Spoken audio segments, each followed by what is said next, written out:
दोस्तों वीडियो दिखाने के पहले एक बहुत ही इंपॉर्टेंट सजेशन वो ये कि इस वीडियो को अंत तक जरूर देखिएगा, क्योंकि ये आपके कॉम्पिटिटिव इंग्लिश और कम्युनिकेशन स्किल दोनों के लिए बहुत इंपॉर्टेंट है। अंत तक जरूर देखिएगा दोस्तों। यदि मैंने 2 मार्क्स और हासिल कर लिए होते, मैंने ये एग्जाम क्वालिफाई कर दिया होता। यदि मैंने कार खरीदी होती तो मैंने तुम्हें कॉल किया होता। यदि मैं देश का प्रधानमंत्री होता तो मैं ये आतंकवाद की समस्या खत्म कर दूंगा। यदि तुम मुझे कॉल करोगे मैं डेफिनेटली आऊंगा। दोस्तों ये सेंटेंसेस सुनने में बड़े आसान लगते हैं, लेकिन जब इन्हें इंग्लिश में तब्दील करने की बात आती है, जब इन्हें इंग्लिश में ट्रांसलेट करने की बात आती है, हम थोड़ी सी दिक्कत में आ जाते हैं, थोड़ी सी परेशानी में आ जाते हैं। दोस्तों ऐसा देखा गया है, अच्छी इंग्लिश बोलने वाले भी बहुत सारे लोग मेजॉरिटी में इन सेंटेंसेस में गलती करते हैं।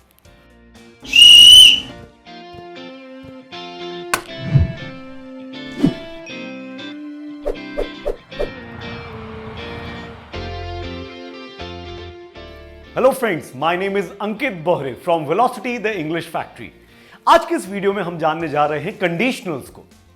ये कंडीशनल्स होते क्या हैं, ये कंडीशनल्स में सेंटेंसेस बनते कैसे हैं, जानते हैं दोस्तों। इस वीडियो के बाद I am pretty much sure आप बहुत ही कंफर्टेबल रहेंगे इन सेंटेंसेस को इंग्लिश में बोलने में। ये जो कंडीशनल्स है इनकी शुरुआत होती है इफ से। इन्हें दूसरे शब्दों में इफ वाले सेंटेंसेस भी कहा जाता है। इफ के बाद आता है सेंटेंस 1, उसके बाद आता है कॉमा, उसके बाद आता है सेंटेंस 2। ये एक पूरे कंडीशनल्स का लुक है। ऐसा एक कंडीशनल का सेंटेंस दिखता है। दोस्तों कंडीशनल्स को कंडीशनल्स क्यों कहते हैं?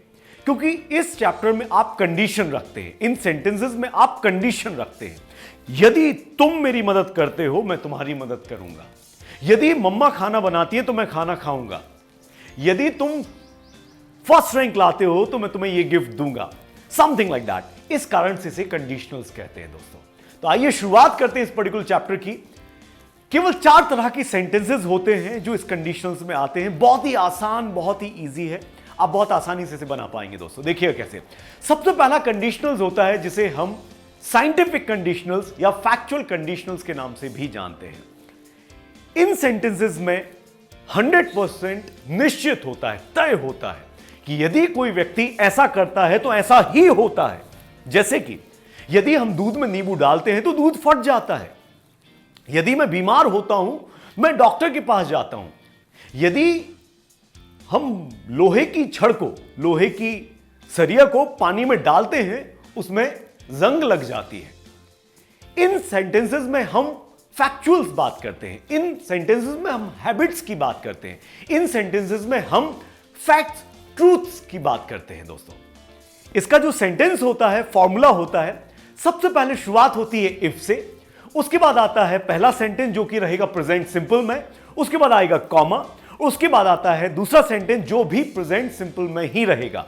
मतलब दोनों सेंटेंसेस इसमें हमेशा प्रेजेंट सिंपल टेंस के ही रहते हैं दोस्तों। देखिएगा सेंटेंस कैसे बनता है। यदि मैं दूध में नींबू डालता हूं या नींबू का रस डालता हूं, दूध फट जाता है।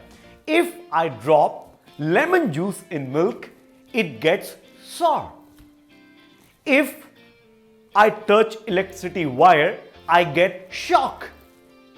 If anybody takes potassium cyanide he dies.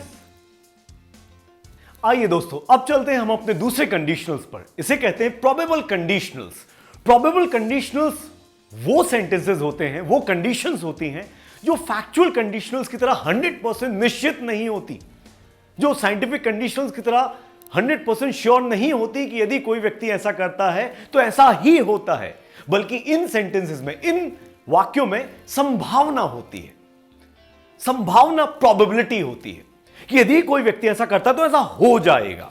यदि तुम मेरी मदद करते हो तो मैं तुम्हारी मदद करूंगा। 100% श्योर नहीं है लेकिन संभावना अच्छी है। यदि हम जिम जाएंगे तो हम 2-3 महीने में अच्छा पर्सनालिटी, अच्छा फिगर, 6 पैक्स बना लेंगे।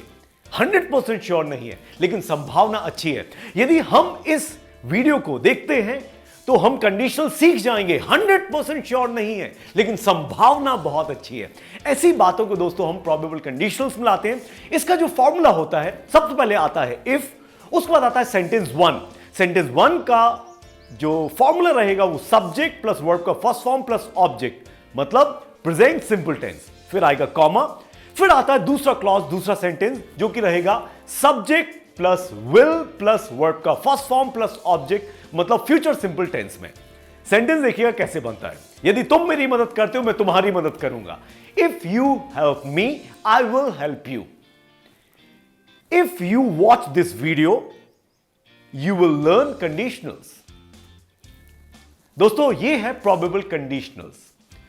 आइए अब चलते हैं हम अपने तीसरे कंडीशनल्स पर, जिसे कहते हैं इम्प्रॉबेबल कंडीशनल्स या हाइपोथेटिकल कंडीशनल्स।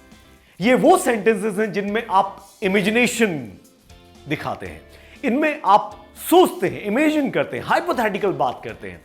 यदि मैं भारत का प्रधानमंत्री होता मैं आतंकवाद खत्म कर देता। यदि मैं भारतीय क्रिकेट टीम का कप्तान होता मैं बैटिंग पहले लेता। यदि मैं तुम्हारी जगह होता मैं ये डिसीजन नहीं लेता। यदि मैं ऐसा होता तो मैं वैसा कर लेता। यदि मैं अदृश्य होता मैं तुम्हें परेशान करता। कुछ इस तरीके की बातें दोस्तों इस कंडीशनल्स में आती हैं। इसका जो फॉर्मूला रहेगा, सबसे पहले आता है इफ, उसके बाद आता है सब्जेक्ट, उसके बाद आता है वर्ब और उसके बाद ऑब्जेक्ट। यदि सेंटेंस में आप वर्ब लाते हैं तो पहले सेंटेंस में ही आप वर्ब की जगह वर्ब का सेकंड फॉर्म लगा सकते हैं दोस्तों। दूसरा जो सेंटेंस रहेगा कॉमा, उसके बाद सब्जेक्ट, उसके बाद वुड, उसके बाद वर्ब का फर्स्ट फॉर्म और फिर ऑब्जेक्ट। सेंटेंस कैसा बनेगा देखते हैं दोस्तों। यदि मैं भारत का प्रधानमंत्री होता मैं आतंकवाद के खिलाफ लड़ता। If I were the prime minister of India I would fight against terrorism. If I were invisible I would tease my friends. If I were the richest man, I would start hospitals. ये है दोस्तों improbable conditionals। आइए जानते हैं चौथी और आखिरी conditional जिसे कहते हैं impossible conditionals। impossible conditionals, impossible conditionals नाम सुनकर ही आप समझ पा रहे होंगे कुछ तो असंभव बात है। डेफिनेटली गाइज, impossible conditionals में वो सेंटेंसेस आते हैं जो एक्शन हो चुके हैं, जो घटना घटित हो चुकी है, जिनका समय गुजर चुका है, समय निकल चुका है, और उसके बाद आप बोलते हो यदि ऐसा नहीं हुआ होता या यदि मैंने ऐसा नहीं किया होता तो ऐसा हो जाता। अब उसे नहीं सुधारा जा सकता, असंभव है। इसीलिए इन वाक्यों को इम्पॉसिबल कंडीशनल्स कहते हैं। देखिएगा कैसे। यदि तुमने कैच ले लिया होता हम मैच जीत गए होते। क्या समझ में आ रहा है दोस्तों?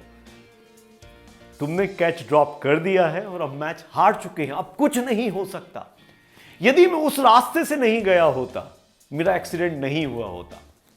इसका मतलब है भाई साहब आप हॉस्पिटल में पड़े हुए हैं, वहां पड़े पड़े सोच रहे हैं यदि मैं उस रास्ते से नहीं गया होता मेरा एक्सीडेंट नहीं हुआ होता। मतलब आप उस रास्ते से जा चुके हैं, आपका एक्सीडेंट हो चुका है, अब असंभव है इस चीज को ठीक कर पाना। यदि मैंने जनवरी में कार खरीद ली होती तो मुझे 50,000 रुपए का डिस्काउंट मिल गया होता। दोस्तों यही सेंटेंसेस हैं जो इम्पॉसिबल कंडीशनल्स में आते हैं। देखिएगा इसका फॉर्मूला कैसा होता है। सबसे पहले आता है दोस्तों इफ, उसके बाद आता है सब्जेक्ट, उसके बाद आता है हेड, उसके बाद आता है वर्ब का थर्ड फॉर्म और उसके बाद ऑब्जेक्ट। मतलब जो पहला सेंटेंस रहेगा वो रहेगा पास्ट परफेक्ट टेंस में, उसके बाद कॉमा, फिर दूसरा सेंटेंस हो गया दोस्तों subject plus would have plus verb का थर्ड फॉर्म प्लस ऑब्जेक्ट। ये इस पर्टिकुलर कंडीशनल्स का फॉर्मूला होता है। यदि मैंने जनवरी में कार खरीद ली होती तो मुझे 10,000 रुपए का डिस्काउंट मिल गया होता। If I had purchased a car in January I would have got the discount of 10,000 rupees. यदि कल तुम मुझसे मिले होते मैंने तुम्हारी किताबें लौटा दी होती। If you had met me yesterday I would have return your books yesterday only. Guys this is called impossible conditionals और ये है पूरा कंडीशनल्स। चार तरह का कंडीशनल्स है, साइंटिफिक या फैक्चुअल कंडीशनल्स, दूसरा है प्रोबेबल कंडीशनल्स, तीसरा है इम्प्रॉबेबल या हाइपोथेटिकल कंडीशनल्स, चौथा और आखिरी है इम्पॉसिबल कंडीशनल्स। दोस्तों अब मैं बिल्कुल लास्ट में आपको कुछ स्पेशल टिप्स देना चाहता हूं जिससे कि आपके कंडीशनल्स और अच्छे हो सकते हैं। नंबर 1, याद रखें दोस्तों, if is a conjunction and यदि इफ एक कंजंक्शन है तो कंजंक्शन का काम होता है किन्हीं भी दो सेंटेंसेस को जोड़ने का। तो यहां पर इफ इन दो सेंटेंसेस को जोड़ने का काम करता है। स्पेशल टिप्स नंबर 2, आप इन सेंटेंसेस में कॉन्ट्रैक्शंस भी यूज कर सकते हैं। जैसे आपने कहा I would, I'd, he would, he'd, we'd, she'd, they'd, you'd, इस तरीके से आप जा सकते हैं। ये दोस्तों एक खास कंडीशनल्स है जिसका नाम है इम्प्रॉबेबल या हाइपोथेटिकल कंडीशनल्स, जिसमें आप सब्जेक्ट कोई भी हो, चाहे सब्जेक्ट आई हो, ही, शी, इट, कोई भी सिंगुलर, इन सभी के साथ वर आता है। वर, ये एक बहुत ही खास कंडीशनल्स है दोस्तों जो आपको ध्यान रखना है। चौथी बहुत ही इंपॉर्टेंट टिप्स, आप इन सेंटेंसेस में, जैसे आपने देखा इफ, उसके बाद सेंटेंस 1, कॉमा, सेंटेंस 2, इन सेंटेंसेस में आप सेंटेंस 2 से भी सेंटेंस की शुरुआत कर सकते हैं। ध्यान रखने वाली बात यह है, अगर आप सेंटेंस 2 से, या मेन जो आपका सेंटेंस है, मेन सेंटेंस को अगर आप दूसरे नंबर पर रखते हैं तो कॉमा नहीं लगाना है। कैसे? मैंने इस दूसरे सेंटेंसेस को उठाकर सबसे आगे रख दिया, उसके बाद जो ये सेंटेंस 1 था, हमारा मेन सेंटेंस था, जो इफ के साथ वाला सेंटेंस था, इसको हम दूसरी पोजीशन पर लाए। बस हमें ध्यान ये रखना कि जो ये कॉमा है, इस कॉमा को हटा दीजिए यहां से। That's it. सो गाइस, ये थी हमारी आज की वीडियो जिसके माध्यम से आपने जाना कंडीशनल्स को, और मैं बहुत ही श्योर हूं आपको डेफिनेटली कुछ जानने का, कुछ सीखने का, कुछ समझने का मौका मिला होगा। और आज के इस वीडियो को आप भरपूर प्रैक्टिस करिए, कॉन्फिडेंस के साथ प्रैक्टिस करिए। चिंता मत करिए दूसरे लोग क्या सोचते हैं जब आप इंग्लिश की प्रैक्टिस करते हैं, दुनिया क्या सोचती है। दोस्तों, इससे कुछ नहीं होगा। जिसने की शर्म उसके फूटे करम। I just request all of you, just be confident, be blunt, खुलकर प्रैक्टिस करिए, बिंदास प्रैक्टिस करिए।